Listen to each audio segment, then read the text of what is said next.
Hoy, en un día de tristeza y desconcierto en Colombia, conviene volver a recuperar algunas partes de la oración por la paz de William Ospina. Decía el escritor lo siguiente: desde hace 65 años pedimos la paz en Colombia, suplicamos la paz, esperamos la paz. Hoy ya no podemos ni pedirla, ni suplicarla, ni esperarla. Si se logra un acuerdo entre el gobierno y las guerrillas, tenemos que construir la paz entre todos. La paz con una ley justa, la paz con una democracia sin trampas, la paz con un afecto real en los corazones, la paz con verdadera generosidad. Y la única condición para que esa paz se construya es que no maten la protesta, que no aniquilen la rebeldía pacífica, que dejen florecer las ideas, que permitan a este país grande y paciente ser dueño de sí mismo y de su futuro.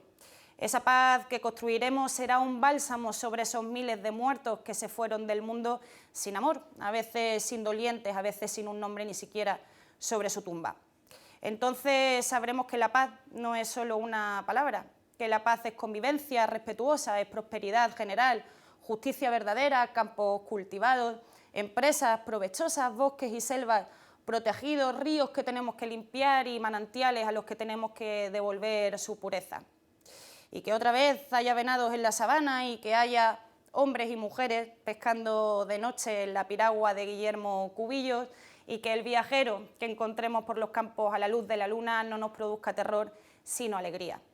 Que haya cantos indios por las sabanas de Colombia y arrullos negros en los litorales, y que las armas se fundan o se oxiden, y que haya carreteras y puertos y barcos y trenes que nos lleven a México y a Buenos Aires, y que nuestros jóvenes tengan amigos en todo el continente, y que solo una industria se haga innecesaria y necesite ayuda para cambiar su producción, la industria de las chapas y los cerrojos y los candados y las rejas de seguridad, porque habremos logrado entonces que cada quien tenga lo necesario y pueda confiar en los otros, porque la paz se funda en la confianza y en la sencillez, y en cambio la discordia necesita 1000 rejas y 1000 trampas y 1000 códigos. Aquí por todas partes están los brazos que van a construir ese país nuevo, los pies que van a recorrerlo, los cerebros que van a pensarlo y los labios del pueblo que lo van a cantar sin descanso. Que hasta los que hoy son enemigos de la paz se alegren cuando vean su rostro, que llegue la hora de la paz y que todos sepamos merecerla. Hoy desde La Tuerca, y quizá más que nunca, queremos estar con el pueblo colombiano, queremos estar con las víctimas, con la gente de los territorios más afectados por la guerra, que son curiosamente quienes han dado mayoritariamente un sí a la paz, con los desplazados, con las comunidades campesinas e indígenas, con la gente de las grandes ciudades que también ha sabido poner por delante el perdón y la reconciliación, con esos padres y esas madres que soñaban con darle ayer una buena noticia a sus hijos, con los defensores y las defensoras de los derechos humanos de todo el país, con los exiliados, también los que viven en España. Que no cese la voluntad para conquistar la paz, que cuando llegue hasta los que hoy son sus enemigos se alegren de verla. Nuestro más sincero abrazo para todo el pueblo colombiano. Bienvenidos y bienvenidas. El no a los acuerdos de paz en Colombia ha caído como un jarro de agua fría sobre la historia de este país.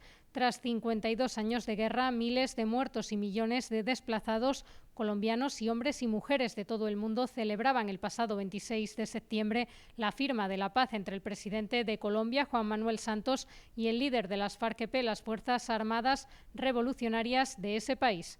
Sin embargo, y contra todo pronóstico, el pueblo no ha dado el visto bueno a la paz. El no se impuso en el referéndum de este domingo con el 50,21% de los votos frente al 49,78%. Así lo reconocía el mandatario colombiano, que aseguró, eso sí, que no renunciará a la paz. El cese al fuego y de hostilidades bilateral y definitivo sigue vigente y seguirá vigente.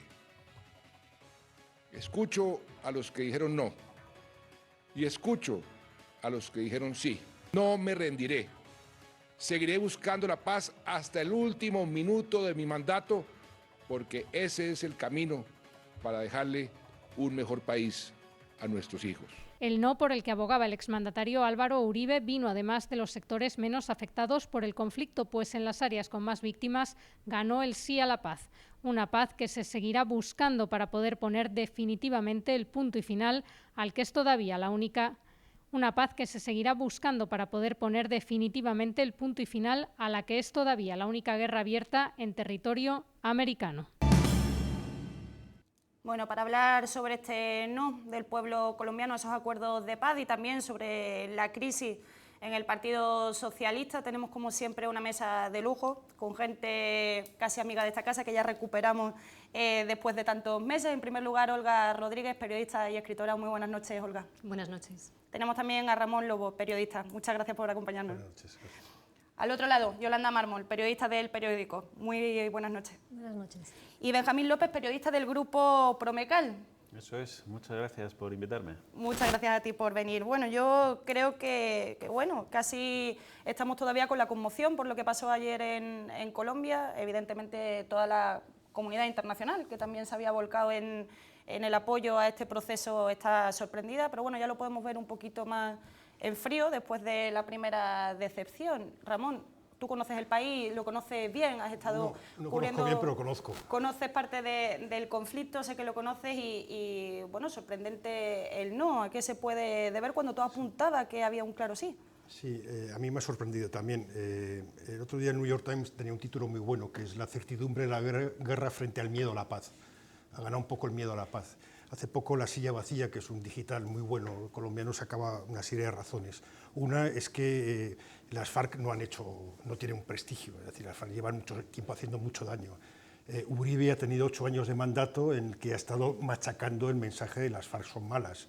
Y ese es el mensaje que ha calado. La gente del no ha simplificado mucho los mensajes, por lo cual son muy fáciles de entender. ¿Quieres que Timochenko sea presidente de Colombia algún día? Eso llega muy claramente. Después el campo del sí creo que se ha confiado, le ha sobrado algo de soberbia y sin duda es un voto también contra Santos, que no es el líder más popular de Colombia. ¿Creéis que esa falta de popularidad que últimamente ha ido acumulando Santos ha afectado en esa negativa? Bueno, aquí entran en juego muchísimos factores, ¿no? En primer lugar, siempre ha habido un sector muy importante dentro de Colombia que ha instrumentalizado la guerra y que le ha sacado tanto a la guerra como a la violencia rédito político y rédito económico y que ha hecho de la guerra su razón de ser. Uribe es un hombre que sigue teniendo mucho poder en la sombra y eso hay que tenerlo en cuenta. Por otro lado, lo que se ha puesto encima de la mesa es que a partir de ahora hay que respetar los derechos sociales y humanos de todo el mundo y no solo de un sector privilegiado, que se tiene que hacer un reparto de tierras y que se tiene que proporcionar un porcentaje determinado de tierras también a los campesinos que se vieron usurpados de esas tierras en estos últimos 60 años, es decir, tierras no solo para los terratenientes. En tercer lugar, se comprometen en estos acuerdos a una inversión en infraestructuras y en servicios en las zonas rurales y en cuarto lugar, se contempla la reincorporación de los guerrilleros a la vida civil. Todo esto, bueno, pues hay una serie de sectores que claramente no lo ven con buenos ojos y han agitado el miedo y en nombre de la paz, porque lo hacen en nombre de la paz se hacen muchas guerras y se perpetúa la guerra, ¿no? Pues en nombre de la paz han conseguido inocular ese miedo a la paz y seguir instrumentalizando la guerra. Claramente hay una sociedad polarizada, pero también es evidente que se va a seguir el camino y los siguientes pasos para la consecución de estos acuerdos y de esa paz, ¿no? que se está contemplando en Colombia y que sería absolutamente necesaria para esa sociedad. Yo es que lo veo de otra manera diferente y creo que, vamos a ver, el pueblo colombiano ha votado que no porque no haya un solo colombiano que no quiera la paz. Dicho así, pues claro, todo el mundo quiere la paz. Lo que pasa es que probablemente no quieren cualquier paz a cualquier precio, porque aquí se insiste en esa palabra guerra.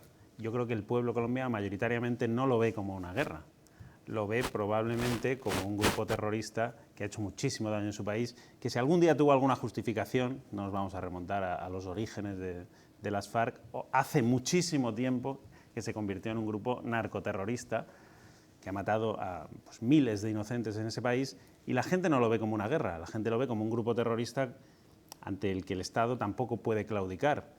Y a pesar de toda la parafernalia que se ha montado en los medios de comunicación, esa ceremonia, todos vestidos de blanco, todos los periódicos unánimemente del país sacando titulares a favor de la paz, como pareciendo que si te oponías es que no estabas en contra de la paz, pues a pesar de toda esa campaña mediática brutal, la gente al final ha votado que no. O sea, que yo creo que es lo contrario. Ha habido una campaña brutal a favor de la paz, lo que llamaban la paz, y mucha gente ha dicho, pues oiga, a pesar de que todo lo que nos quieran vender y edulcorar, aquí hay otra realidad y nosotros no estamos dispuestos a una paz a cualquier precio.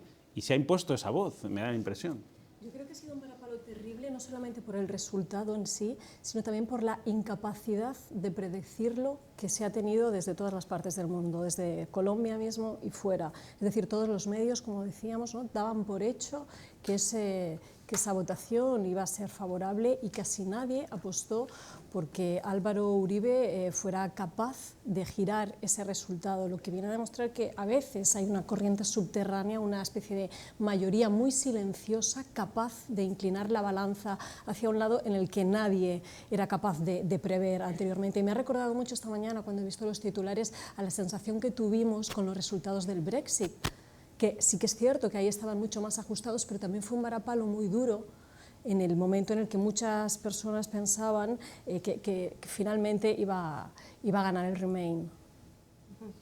Perdonadme un segundo, tenemos al otro lado, bueno, estamos tratando este tema con toda la humildad del mundo, con el cariño que le tenemos obviamente a nuestros amigos y nuestras amigas de Colombia, pero tenemos al otro lado del teléfono a José Miguel Sánchez, dirigente político colombiano, más conocido como El Mono, amigo de Juan Carlos Monedero. Muy buenas noches.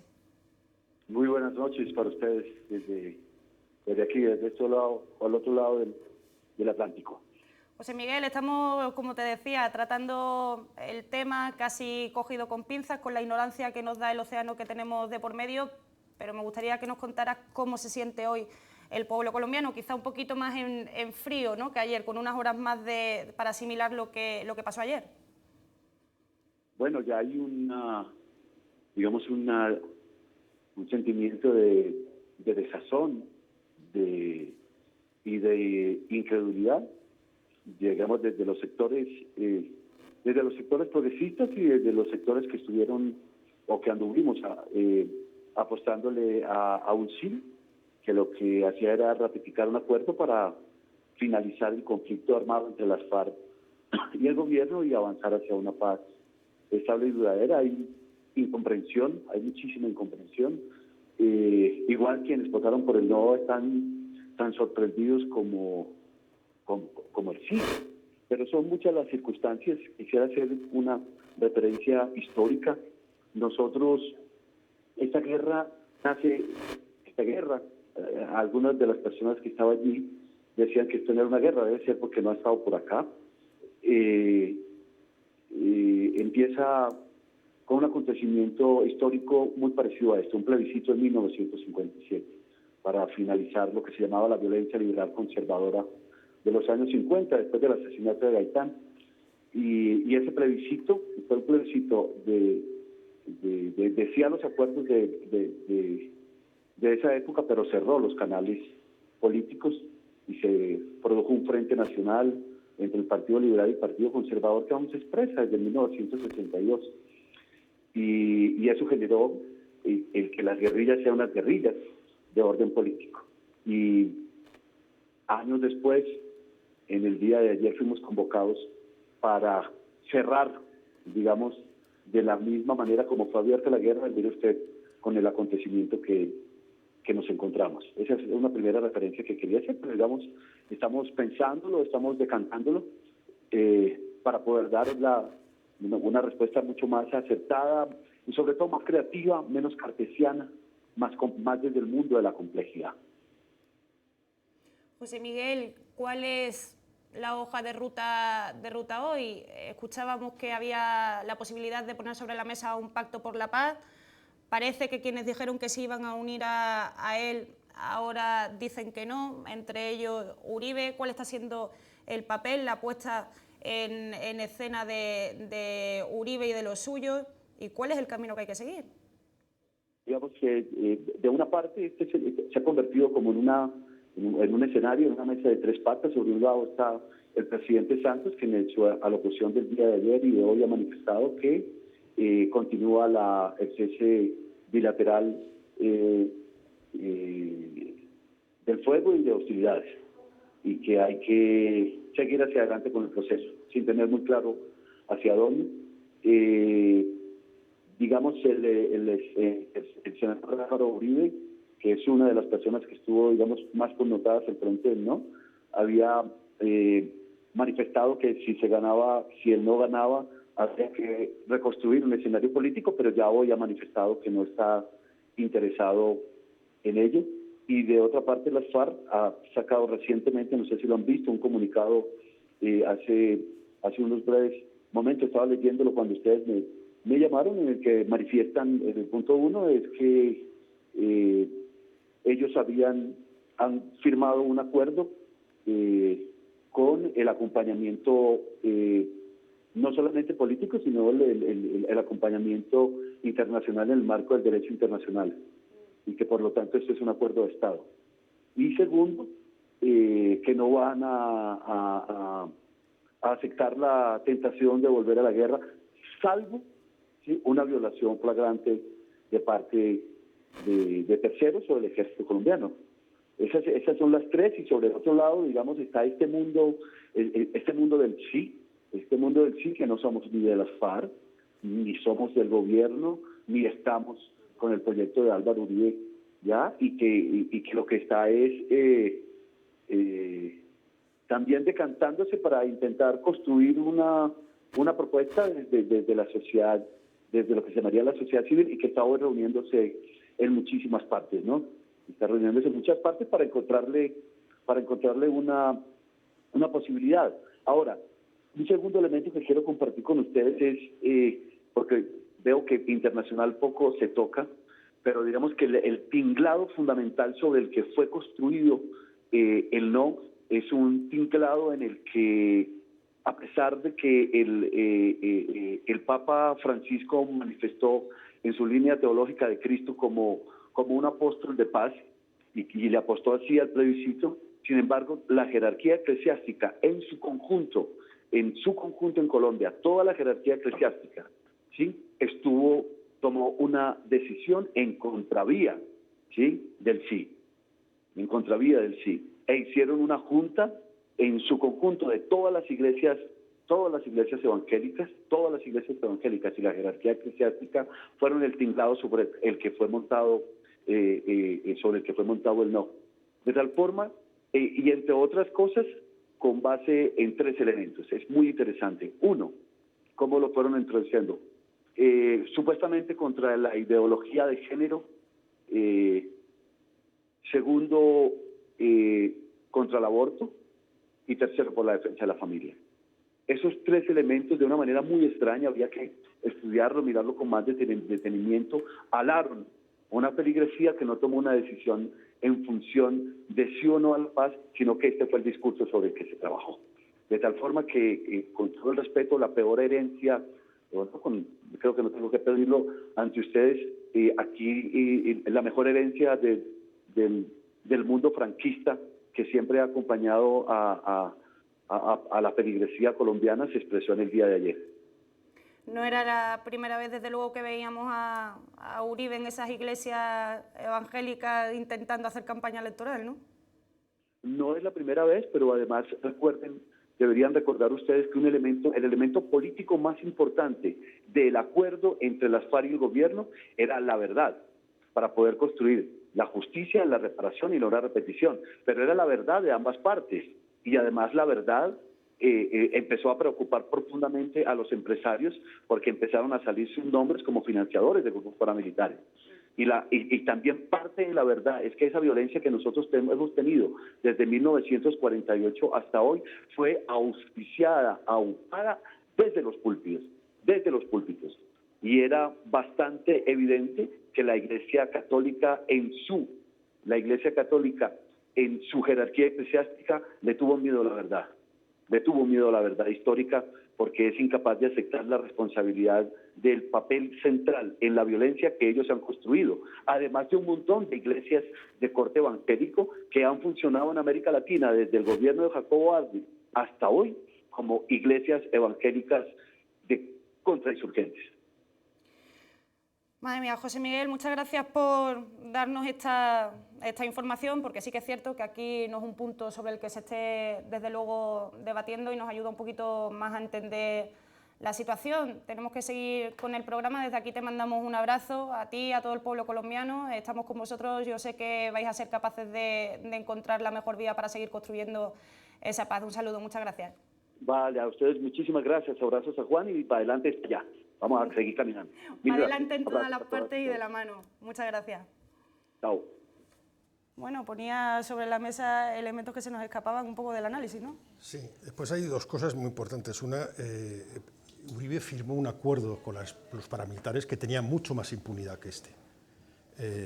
Pasa que Uribe eran gente mucho más próxima ideológicamente a él que lo que son las FARC, evidentemente. Él es una víctima también de las FARC, mataron a su padre. Después es un acuerdo jurídicamente muy complejo, muy difícil de explicar, incluso es muy difícil de explicar entre los juristas, explicárselo a la gente es muy difícil. Hasta ahora, cuando hay un conflicto, solo hay dos formas de acabarlo: por victoria militar, que también es imperfecta, o por una amnistía que se perdonan todos los delitos. Aquí lo que se estaba intentando era algo creativo, que es en algunos casos, que de alguna forma ya se hizo en Sudáfrica, que si tú reconocías delitos tenías un perdón. Aquí si no había crímenes de lesa humanidad, si tú reconocías los delitos, lo que podías tener es penas sustitutivas de cárcel. O sea, a ti te podían caer 5 años, lo cual es un proceso de justicia, y tenías que trabajar igual 5 años con las víctimas o reconstruir el pueblo que atacaste, etc. Ese proceso es muy complicado de explicar, pero lo que es interesante del resultado es que en los sitios donde ha habido más violencia se ha votado que sí, o sea, si hay ansia de paz. Y después también yo creo que ahora mismo las FARC tienen la oportunidad, y también el ejército colombiano, de seguir demostrando una actitud, porque claro, no puedes pasar de ser el malo malo a ser el bueno bueno. Van a necesitar mucho más tiempo de pedagogía, más tiempo de explicar, y quizás tendrán que hacer reformas en el acuerdo. Aquí hay varias cuestiones. Una de ellas es que, evidentemente, el narco y la droga ha financiado a los paramilitares, y no decir eso sería quedarnos cojos en el análisis del conflicto colombiano. Un conflicto al que allí llaman guerra, sectores muy diferentes. Yo conozco a gente que tiene familiares víctimas de sectores muy diferentes y lo llaman guerra. Y es una guerra. Es una guerra en la que desde hace mucho tiempo se ha introducido y se introdujo el negocio de la droga, que es un factor que lo marca absolutamente todo, el tema del narco. Es una guerra en la que además se produjo una usurpación de tierras, como mencionaba antes, y por eso en los acuerdos de paz se contemplaba un reparto de tierras en las zonas más desfavorecidas y en las zonas rurales, y se contemplaba, bueno, que no solo los terratenientes tuvieran tierras. Y es una guerra porque ha habido masacres, y esas masacres en muchos casos las han perpetrado los paramilitares. O sea, nos quedaríamos cojos si no tuviéramos en cuenta esa faceta de la guerra. Por lo demás, que hay cesiones, decía Benjamín, y que son cesiones o acuerdos que no satisfacen lo suficiente a un sector determinado, evidentemente, sobre todo, como decía Ramón, al sector que está habitando en los lugares que no han sido afectados directamente por la guerra. Claro, lo que pasa, y esto lo sabemos muy bien, viendo la historia, al final de una guerra siempre hay negociaciones para la paz. Y esas negociaciones siempre implican concesiones y cesiones. Y eso supone, pues, una especie de sacrificio o de dolor por parte de los bandos implicados, ¿no? Yo siempre he creído mucho en la diplomacia y en las negociaciones. Creo que incluso salvan vidas, creo que incluso las treguas salvan vidas, ¿no? Y que en el siglo XXI debemos tener la defensa de los derechos humanos como prioridad, y la dignidad de la vida como prioridad, y en ese sentido debemos ser conscientes de que a veces, incluso poniendo las negociaciones primero, se evitan incluso guerras. Dices tú que hay un sector, ¿no?, de la sociedad que no está de acuerdo. No hay un sector, hay una mayoría, según se ha podido comprobar en el referéndum. O sea, que no es un sector, es una mayoría. El 63% no ha votado, o sea que no podemos Había hablar. Bueno, no podemos hablar en nombre. por otro lado, esto sí, funciona es un sector, así, de es momento, correcto. ¿sabes? Es Mientras una no demuestre sentencia lo contrario, absolutamente Puedes correcta. hablar en nombre del 63% que no ha votado. Bueno, Pues, pero entonces no que hacemos han ganado referéndums. por 40 y tantos mil votos. No hay que hacer entonces referéndums porque, claro, Nadie si está diciendo interpretamos eso. los resultados... Sí, pero que no en puedes hablar en función nombre de cuánta todo el gente- pueblo colombiano. No, quiero decir, sí, bueno, esto funciona así. Ha votado el que ha querido votar. A lo mejor el otro no tenía ni interés en pronunciarse, no lo sé. Desde luego, el que ha querido votar ha votado, y la mayoría se ha expresado en contra de ese acuerdo de paz. Primer hecho que creo que hay que constatar, que es una mayoría, la gente que ha votado, y por lo tanto del pueblo colombiano que ha querido votar, la que ha dicho que no a este acuerdo de paz. En segundo lugar, claro, cuando yo escucho esta serie de afirmaciones en las que se mezcla herencia franquista con los curas, la iglesia evangélica, los púlpitos, no sé, vamos a ver, yo creo que es más sencillo que eso. la gente está en contra de este acuerdo. La gente, quiero decir, una mayoría de la gente está muy dividido, es verdad, hay casi un 50-50, pero una mayoría ha dicho que no. Y creo que tendrán muchas más razones que la herencia franquista o lo que les digan los curas o los pastores evangélicos en sus iglesias, porque eso es como, no sé, casi tratar de anular la voluntad de la mitad, algo más de la mitad del pueblo colombiano. Vamos a ver, no conozco los términos así al detalle, ¿no?, del acuerdo de paz. No sé tampoco exactamente las concesiones, si son asumibles o no. Solo tienen que opinar los colombianos, y es que han opinado, han hablado, no están dispuestos, parece ser, por mayoría, a asumir esas condiciones que se han puesto. Por lo tanto, partiendo de esa base, que ha sido una decisión absolutamente democrática, que ha hablado el pueblo, no sé si de las zonas que más conflicto, menos conflicto, ha hablado el pueblo colombiano y ha dicho no a ese acuerdo. Por lo tanto, ese acuerdo no vale. Habrá que renegociarlo, habrá que verlo y probablemente habrá que rebajar las concesiones, porque el pueblo entiende que eso no es asumible. Es que lo hemos visto en las urnas. La parte política es la que será más fácil de renegociar, esa la presencia de las... Puede ser. La otra es más complicada. Puede ser, puede ser. Decía Benjamín que es una decisión democrática, que sin duda lo es, Benjamín, pero eso no quiere decir que no haya una demagogia, que no haya habido unos mensajes demagógicos, que esos mensajes no hayan sido canalizados no solamente a través de los partidos políticos, sino de otros estamentos que funcionan como líderes de opinión y como influencia, como en este caso la Iglesia. Supongo que por ambas partes, ¿no? O uno está libre de la demagogia y es solo el otro sector el que hace demagogia. Supongo que por ambas partes, siempre en cualquier discusión y batalla política hay una dosis de demagogia, pero creo que por ambas partes. No podemos zanjar un debate diciendo, como han votado esto, no podemos opinar, porque entonces no tendría ni razón de ser que estuviéramos aquí debatiendo sobre la situación.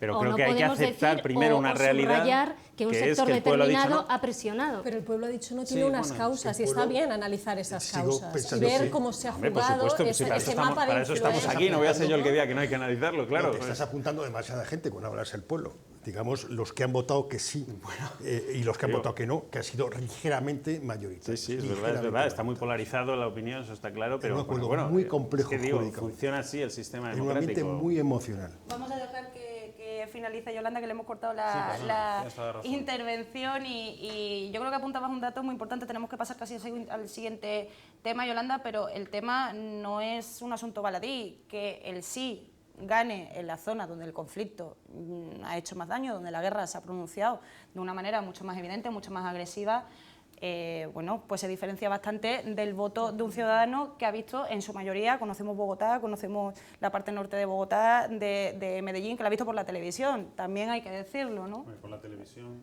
Vamos a ver, la violencia. Hay mucha gente en Colombia, hasta el último rincón de Colombia.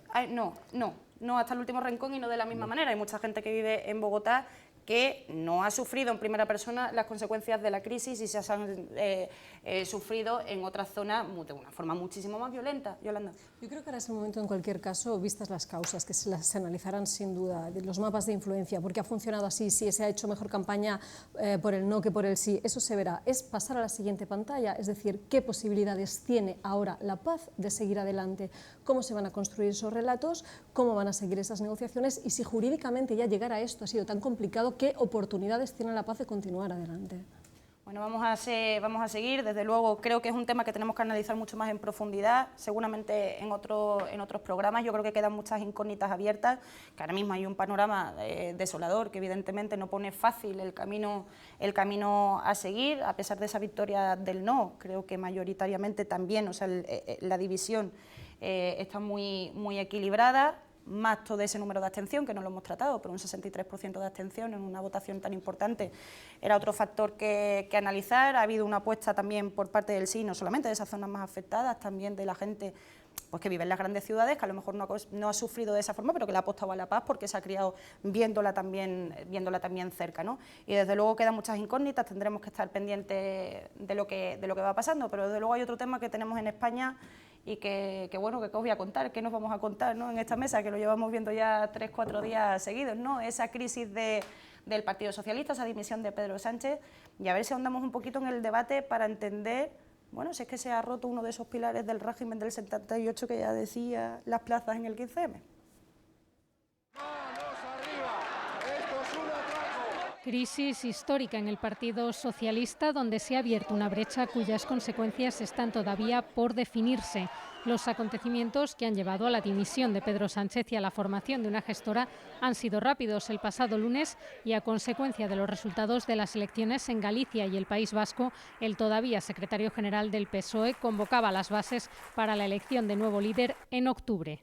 Pero los más críticos no esperaron. El miércoles Sánchez tenía sobre la mesa la dimisión de 17 miembros de su ejecutiva y el sábado un comité federal lleno de varones autonómicos y de dirigentes históricos pidiendo su renuncia. La sesión o la convocatoria que ha hecho la hasta ayer Ejecutiva Federal no tiene ninguna validez. Y fue así, con la tensión cortándose en el aire y abucheos de unos a otros, como llegó la dimisión. Pedro Sánchez acaba de anunciar su dimisión.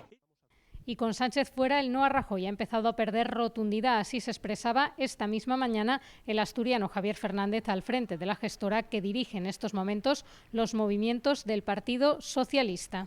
Yo no voy a llamar a Rajoy, pero si Rajoy me llama, evidentemente me voy a reunir con él. La nueva gestora tiene así importantes preguntas por responder en los próximos días. La principal, ¿qué hacer con el voto de sus 84 diputados en el Congreso? Una decisión que ya no puede posponerse mucho más. Bueno, esa es la gran incógnita, ¿no? Porque hasta el momento, claro, ya ha dado tiempo a debatir sobre esa dimisión, pero bueno, ¿qué va a pasar ahora? Hoy veíamos esa creación de la gestora. Bueno, pues esa reconstrucción del grupo parlamentario que tendrá que pronunciarse en algún momento, Yolanda. Sí, efectivamente. Además, mañana vamos a ver, porque hay pleno en el Congreso, si va Sánchez o no, qué lugar ocupa y qué sucede con ese grupo parlamentario. De todas maneras, a mí me parece interesante analizar, porque me parece peligroso el relato, que creo que es un relato trampa que se está instalando sobre que hay un PSOE de izquierdas y un PSOE de derechas, que Sánchez estaría en ese PSOE de izquierdas, del no es no, de no facilitar en ningún caso una investidura de Mariano Rajoy, y que hay otro PSOE que sí que estaría a favor de esa abstención. Creo que es un discurso maniqueo que ha calado y que no es real, que es mucho más complejo que eso, y que en realidad lo que hubo fue un secretario general que se agarró a su cargo hasta el último momento. Recordemos que Pedro Sánchez era diputado cuando se votó el 135, cuando se votaron todos los recortes en la última etapa de Zapatero. Ahí él no dio ninguna seña de ser más de izquierdas que nadie, y me parece que simplemente ha instrumentalizado y ha conseguido instalar este relato entre un PSOE de izquierdas y un PSOE de derechas, cuando más allá de esa fractura lo que sí que tengo la sensación que hay es un electorado que está temblando y que te pide cosas que son contrapuestas, antagónicas. De hecho, te dicen no hasta el final, pero no queremos terceras elecciones, pero no queremos pactar con los independentistas, pero no te fíes del Coletas, pero no te fíes tampoco de Albert Rivera. Y todo eso te lo pide el mismo electorado. Entonces tú, ¿cómo empatizas con unas demandas tan antagónicas? Bueno, yo creo que la verdad Pedro Sánchez se ha equivocado en la estrategia desde el minuto 1. O sea, ha confundido al rival con el enemigo. El rival obviamente es el PP, disputan, pero no es el enemigo, porque disputan ámbitos ideológicos diferentes, y salvo un pequeño sector de voto que puede fluctuar de un lado al otro, al final no se están peleando por el grueso de los votos de uno o de otro.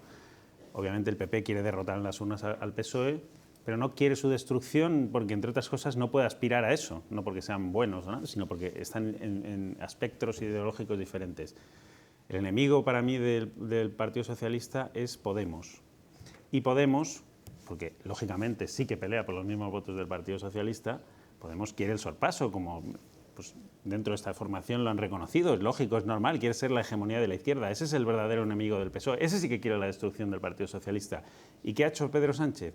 Pues en una estrategia suya personal de supervivencia, lo que ha hecho ha sido aliarse con su enemigo. Ha metido al enemigo en la cama. Le ha dado poder, le ha dado visibilidad, le ha dado carta de naturaleza, le ha convertido en un partido, diríamos, al que cualquier socialista, perdona, me refiero a ayuntamientos, comunidades autónomas, etcétera. Esos pactos creo que ha sido un error craso, un error brutal del Partido Socialista desde el punto de vista estratégico, porque, insisto, le ha dado visibilidad, le ha dado poder, le ha dado carta de naturaleza, le ha convertido en un partido al que cualquier socialista podría votar, porque si tú te alías con él y compartes gobiernos, pues lo lógico, ¿por qué no le vas a poder votar si en un momento dado te gustan más sus planteamientos que el otro? Entonces, en vez de combatir ideológicamente a Podemos, lo que ha hecho ha sido, insisto, meterlo en la cama darle un espacio que le está quitando al Partido Socialista, que es legítimo que intente hacerlo, lógicamente, pero creo que se ha equivocado el Partido Socialista, pero drásticamente en esa estrategia. Bueno, no sé si el Partido Socialista hubiera dejado gobernar en esos ayuntamientos a los que te refieres al PP, eso sí que habría sido cavar su propia tumba. A las pruebas me refiero, llevamos todo el año 2016 viendo cómo se pospone la toma de una decisión, que es la de la investidura, porque el PSOE sabe que si permite que haya gobierno de Rajoy, eso le pasa factura e incluso se arriesga a una pasoquización y por tanto eso se ha pospuesto. Por lo tanto, un PSOE apoyando, un PSOE no pactando con fuerzas con las que podría tener algunos objetivos en común y permitiendo que en esos ayuntamientos gobernara el PP, pues estaría cavando su propia tumba. Más allá de eso, en primer lugar, bueno, yo creo que la posición negociadora del PSOE es ahora mucho más débil que antes, porque hay un PSOE que está roto, que ha significado todo un show ante la perplejidad de la mirada de una parte de la ciudadanía y que, por lo tanto, si ahora hubiera terceras elecciones estaría muy tocado. Por lo tanto, es bastante lógico que desde el PSOE se intente por todos los medios evitar que haya terceras elecciones. Más allá de ello, estamos viendo que durante todo este año 2016 a mí me da la sensación que de alguna manera no se ha hablado de lo que está pasando y no se habla, y hay cosas que no se ven y hay muchas cosas que están pasando que ya no están en el debate público. Como si de alguna manera, bueno, con la esperanza de que a ver si un día de estos, cuando despertemos, el dinosaurio ya no está allí. Pero la cuestión es que el dinosaurio sigue estando allí. Esto es como, imaginemos al emperador del cuento paseándose por la calle desnudo y que estuviéramos hablando continuamente de cómo contonea su cadera, de cómo son los pasos que da, de cuál es su recorrido y no estemos hablando de que va sin ropa. ¿Por qué digo esto? Porque todo lo que ha pasado estos días no se puede separar de una cuestión, que es que la investidura está allí, que seguimos pendientes de una investidura. Por eso el propio Felipe González habló de la abstención presentándola como una línea de demarcación. Eso en primer lugar. Por otro lado, ¿de qué no se habla tampoco?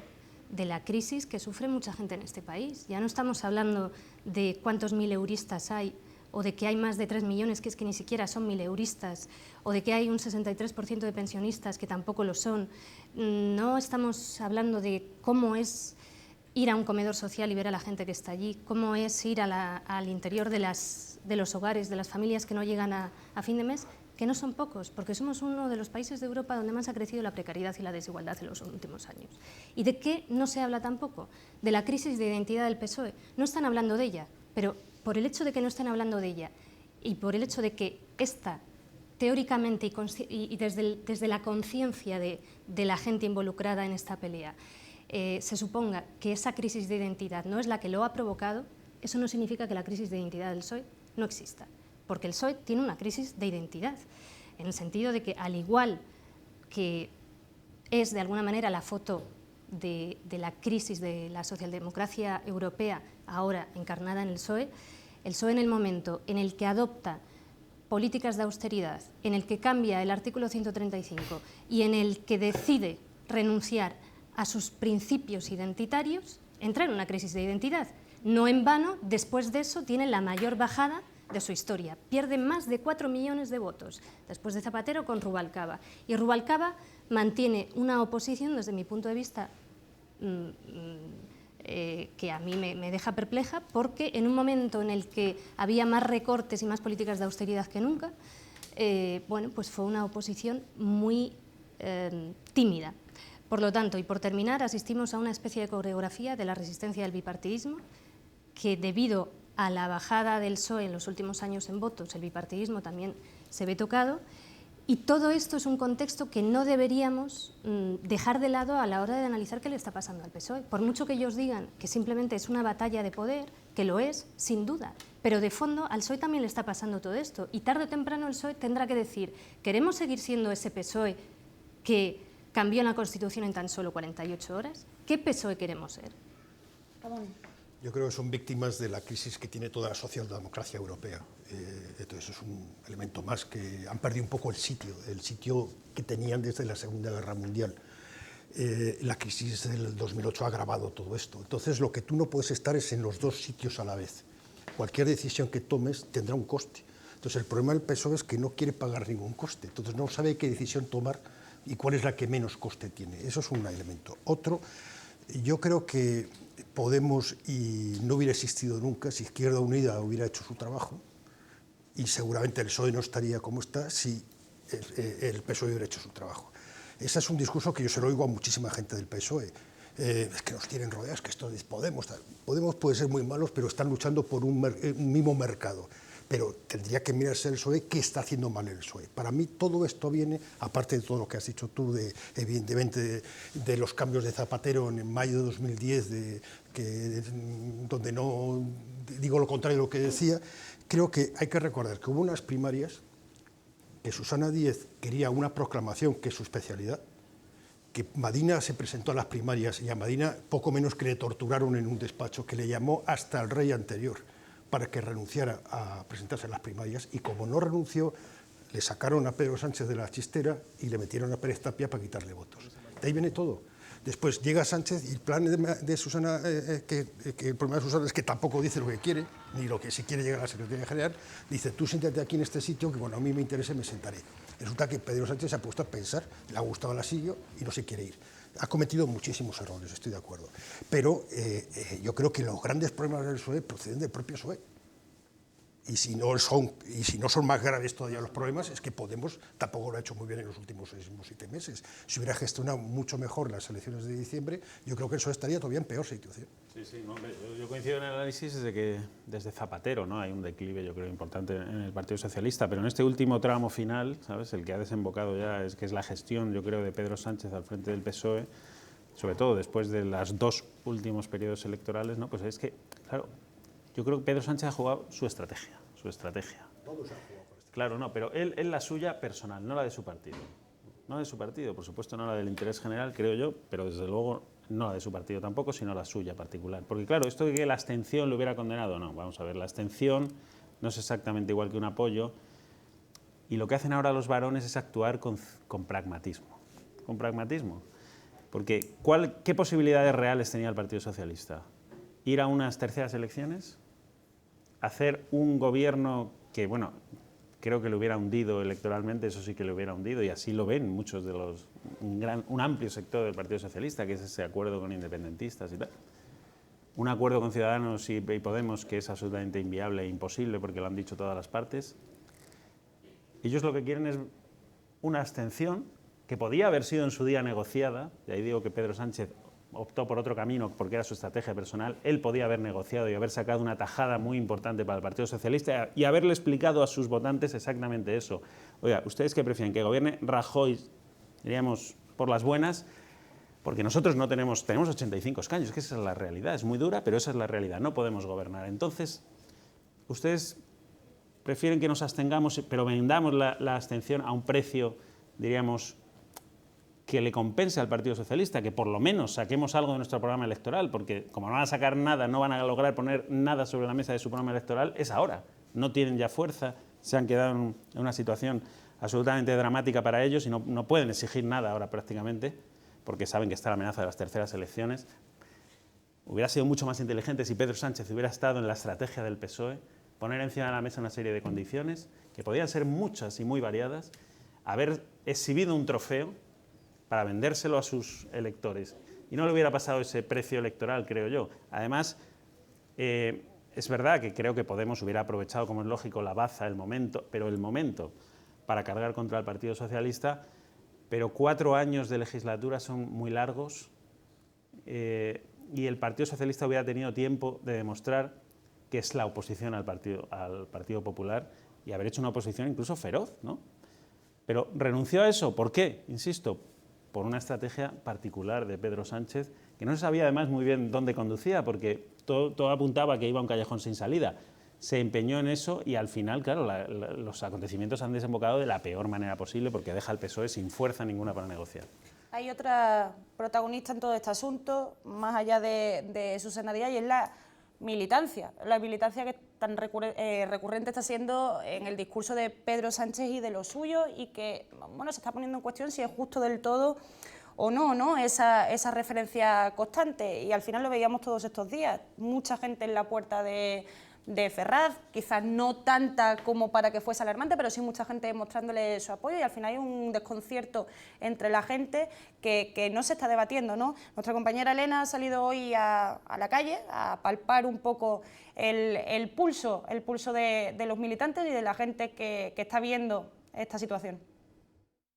El pasado 26 de junio, 5.424.700 españoles votaron por el Partido Socialista, por Pedro Sánchez como candidato a la presidencia del Gobierno y por su discurso, que incluía un mensaje claro: no al Gobierno de Mariano Rajoy.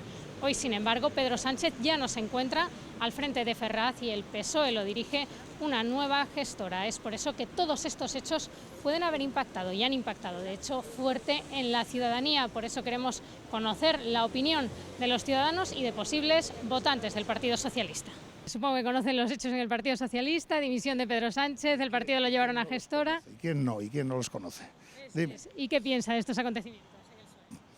Lo que se merecen, tienen lo que se merecen. No sé, me parece que hay una mano negra por ahí arriba que ese tío no quiere que siga. Estaba por ahí Felipe González, que no le gustaba ese tío, vamos, que lo han visto que creo que iba a apostar con Podemos y han dicho: este tío hay que cortarle la cabeza. Yo estoy con Pedro. No estoy de acuerdo con lo que han hecho, porque pienso que los militantes, los que votamos por el PSOE, tenemos derecho para elegir. Y esto me parece que es un poco de venganza también, porque como a Susana Díaz en su momento Podemos no le dejó a gobernar, yo pienso que Pedro ha estado acorralado porque le ha dicho: con Podemos ni se te ocurra pactar, porque es que no. Bueno, con todo su Partido Socialista, que tenía que mirar por el obrero, nada. Felipe González no ha vendido y bueno, a ver si Podemos hacemos alguna cosita. Lo debería haber hecho antes ya, porque lo estamos aclamando ya todos. ¿Ha confiado alguna vez, ha votado alguna vez al Partido Socialista? Alguna vez me he equivocado, sí. Alguna vez me he equivocado, pero ya corregí hace bastante tiempo. Yo admito que lo voté cuando no existía Podemos, ni Ciudadanos, ni, vamos, cuando estaban estos dos partidos. Y yo lo votaba sinceramente para que no saliese el PP. Ahora, por ejemplo, he votado a Podemos, es la última. He sido socialista y fíjate que ahora estoy dudándolo, porque no sé si hay otra elección, no sé si voy a votar al PSOE. Sí, cuando Felipe González, y ahora me arrepiento. Porque me siento engañada, totalmente, porque yo he votado por Pedro y ahora es como si lo hubieran sacado, y ahora saber qué presidente van a elegir, o sea, quién lo va a comandar. Entonces ya prácticamente nosotros no tenemos ni voz ni voto, sino ellos los que mandan en el partido. Soy simpatizante, pero sinceramente yo a la vista estaba lo que pedíamos, la mayoría. ¿Pero le cambian estos hechos la opinión que tenía sobre el Partido Socialista? No, me lo esperaba. ¿Cree que es lo que debería hacer el partido ahora? ¿Debería apoyar un gobierno de Rajoy, abstenerse o intentar ir a terceras o otro pacto de izquierda? Que vaya a terceras, a Rajoy no le puede dar el voto, para nada, ni por activa ni por pasiva. Apoyar a un gobierno de Mariano Rajoy, por el bien de España y de los españoles. Pues ya lo hemos visto, Noelia, la misma división que hay dentro del Partido Socialista, dentro de Ferraz, la encontramos también en la calle entre los ciudadanos y sobre todo entre los votantes del PSOE, mientras que la pregunta principal, la gran pregunta, sigue siendo la misma: ¿cuántos votantes se van a ir por la misma puerta por la que se ha marchado Pedro Sánchez? Bueno, ya estamos casi terminando el programa, nos queda una última ronda para situar lo que se nos haya quedado en el tintero. Yolanda, esa es la gran pregunta, y la otra gran pregunta es pues, ¿qué va a pasar? Si podemos hacer algún pronóstico, ¿no? Y además sé que tú cubres el Congreso, que pasas allí mucho tiempo, no sé si notas que el ambiente haya cambiado o no, en ese sentido. Bueno, el ambiente de momento poco ha cambiado en el Congreso, porque hoy era lunes, día de escasa actividad, por no decir casi nula. Mañana sí que lo veremos. Sí que estuve en Ferraz y acabé reafirmando la idea con la que yo ya iba antes, y es que la gente que estaba allí eran al 100% militantes del PSOE, por lo tanto, un perfil que no es exactamente el electorado del PSOE, ¿no? Todos sabemos que en cualquier partido el militante está mucho más radicalizado que el votante, que el electorado en general. Entonces, al final, ¿qué serán? El 2-3% del electorado del PSOE son sus militantes, y ahí estaban, evidentemente, las personas que estaban más enfadadas, estaban todos hablando de ese golpe de Estado, de esa mano negra que escuchábamos ahora. Yo no tengo tan claro que el electorado del PSOE, que me parece que es mucho más heterogéneo, más transversal, más poliédrico, tenga esa misma sensación en general. Creo que hay un silencio que se impone ante las decisiones incómodas. Tengo la sensación de que hay mucha gente que votó a Pedro Sánchez que le gustaría mantenerse fiel a los principios y ser pura, pero que por encima de todo quiere y necesita que se desbloquee la situación, que está harta de que llevemos prácticamente un año sin gobierno, con un gobierno en funciones que, por ejemplo, no quiere comparecer en el Parlamento para explicar cuál es su actuación. Entonces tengo esa sensación que una cosa, y es muy visible, es el cabreo inmenso de los militantes que estaban en Ferraz estos días, y otra cosa es el electorado, el señor que va y pone su voto en la urna y no sale a manifestarse, y no va a salir detrás de una pancarta, pero probablemente quiere que se desbloquee la situación y no va a pensar mucho cómo. Olga. Bueno, yo creo que en este año estamos viendo que hay más que una representación política, esa representación política se ha sustituido por una representación teatral, en la que, como decía antes, se hace como que aquí no ha pasado nada antes, ¿no? Yo creo que el PSOE no entendió el 15M, no ha querido poner en el debate público bueno, las contradicciones que supuso lo que hizo en 2010. Hay que tener en cuenta que, como decía antes, que la mayor bajada del PSOE fue tras aquellas medidas, es decir, con Rubalcaba y no con Sánchez. Esto lo digo por lo que comentaba antes Benjamín. También hay que tener en cuenta que Sánchez, en esta cosa de Sánchez es, como lo pintan algunos, el bueno y el de izquierdas y el otro el malo. Bueno, Sánchez ha estado durante estos meses manteniendo también un impasse. A la hora de abordar las negociaciones en el primer semestre prefirió sentarse antes con Ciudadanos y no quiso, ya no te digo sentarse antes con Podemos, sino un debate a tres, y eso es una realidad que hay que tener en cuenta. Decía antes que hay una caída del bipartidismo en los últimos años, que también, y que se ha producido porque ha habido una caída de votos del PSOE, y cuando digo caída del bipartidismo es del 73% al 55%, y ante esto hablaba de la coreografía de la resistencia al bipartidismo. ¿Por qué? Porque claramente hay sectores muy partidarios del inmovilismo frente al cambio.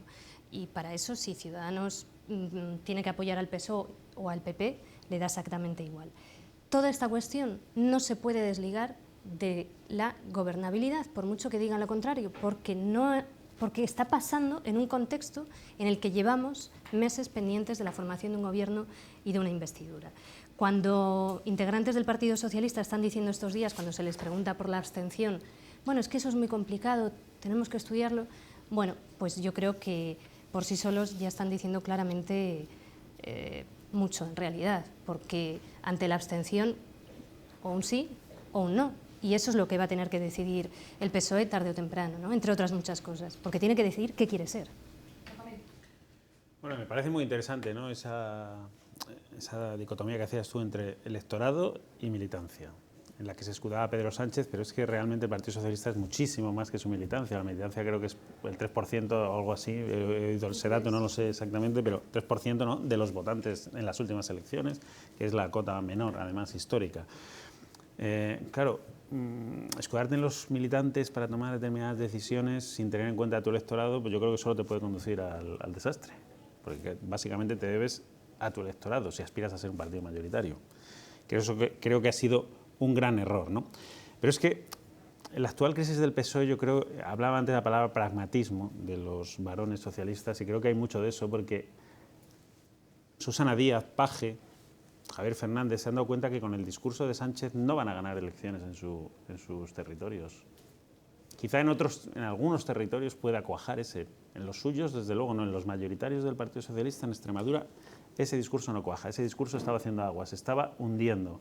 Y ellos tienen que cambiar eso. Es verdad que el PSOE tiene que decidir qué quiere ser, porque creo que han cambiado los papeles. Primero han decidido un líder, en el caso de Pedro Sánchez, decidieron un líder y luego vieron a ver qué posición ideológica tomaban. Y es al revés, creo que tienen que definir una posición ideológica y luego ver la mejor persona que pueda llevarlo a cabo, ¿no? No creo, sinceramente, a pesar de todo esto, que el Partido Socialista esté hundido, ni mucho menos, al revés. Creo que ahora tiene una oportunidad de reconstruirse. Yo creo que ellos viven un catch-22, que es esta película, el libro americano, que es que cualquier solución que adoptes es un error, o sea, te vas a equivocar. O sea, yo creo que ellos están en una situación realmente complicada.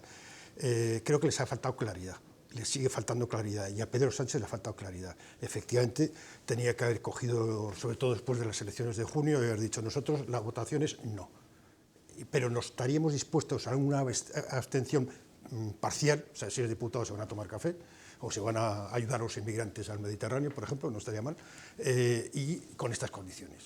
Tiene que haber puesto una serie de condiciones para que se retratara a Rajoy. Rajoy no ha movido un músculo desde diciembre. El único que ha movido un músculo ha sido Rivera, que se ha ido a Google y ha copiado ha hecho un cortapega con 6 ideas de corrupción, que la mitad no dependen de él, sino dependen del Parlamento. Y sí, quizás hubiera sido necesario poner en marcha esto, y con una oposición que puede controlar al gobierno y puede tumbarle leyes. Quizás hubiera sido una mejor visibilidad. No lo han hecho así, yo creo que se han equivocado. Y ahora mismo el PSOE está en una situación muy complicada, porque va a tener que suplicar la abstención, porque el Rajoy puede tener una tentación, es decir, vamos a elecciones. No lo sé, porque Rajoy, de todas formas, Rajoy es un tipo muy listo, mucho más listo de lo que mucha gente le reconoce. Y Antón Losada tiene un libro magnífico que es no sé cómo se llama, sobre Rajoy. Es un libro que os recomiendo, porque dice, es un tipo que no le importa que tú pienses que es idiota. Es más, le viene bien que pienses que es idiota. Y después Rajoy es un tipo que pertenece a la Galicia lenta, con lo cual está habituado a ser lento. Entonces, si tú eres un tipo que pertenece a una ciudad y quieres ser rápido, él ya tiene ventaja. Yo no sé lo que va a querer hacer. Ahora, el Partido Socialista tiene un grave problema, y ahora mismo yo creo que lo que van a hacer es lo que puse en un tuit. La comisión va a hacer la abstención, va a proponer la abstención. Susana Díez va a decir, yo ni sabía de que estaban hablando esto. Luego va a haber un congreso en el que va a intentar presentarse solo para que haya una proclamación, y supongo que lo que va a intentar Pedro Sánchez es mantenerse vivo en el congreso para poder presentarse, al menos para fastidiar. Yo decía hoy, por lo menos hoy reculaba, ¿no? Y de la frase en Twitter de Militante, bueno, ya decía que iba a seguir de diputado, ¿no? Y que iba a estar ahí todavía presente y dando guerra. Nos tenemos que ir, vamos, de todas formas vamos a tener para discutir posiblemente sobre este tema el lunes que viene, el otro y el otro, porque parece que este es el cuento de la buena pipa. Muchísimas gracias a los 4, Olga, Ramón, Benjamín y Yolanda, por acompañarnos. Nosotros nos vemos la semana que viene, seguramente hablando de esto.